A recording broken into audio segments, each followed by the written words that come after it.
ஒரு அழகான காட்டுல ஒரு நரி ஒண்ணு இருந்ததாம். அந்த நரிக்கு ரொம்ப பசியா இருந்ததாம். காடு முழுவதும் தேடி அலைஞ்சதாம். ஆனா அதுக்கான உணவு கிடைக்கவே இல்லையா. அப்ப காட்டுக்கு பக்கத்துல ஒரு பெரிய திராட்சை தோட்டம் இருக்கிறத பாத்துச்சான். அத பார்த்த உடனே திராட்சை தோட்டத்துக்குள்ள ஆசையா போச்சான். அப்ப அந்த திராட்சை கொத்துக்கள் எல்லாமே ரொம்ப உயரமா இருந்ததாம். உடனே நரி தாவி பாத்துச்சான். அதுக்கு எட்டவே இல்லையா. மறுபடியும் முயற்சி பண்ணிச்சான். அப்பவும் எட்டவே இல்லையா.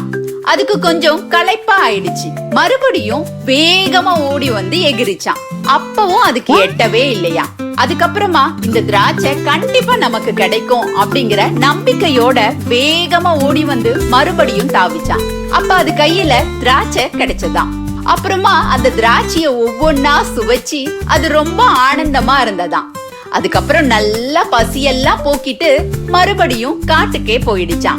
குழந்தைகளா, இந்த கதையின் மூலமா நாம தெரிந்து கொள்ள வேண்டிய முக்கியமான பாடம் என்ன?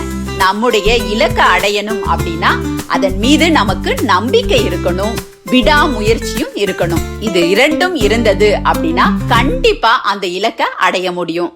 அடுத்த நல்ல கதையில நான் உங்களை சந்திக்கிறேன். நன்றி.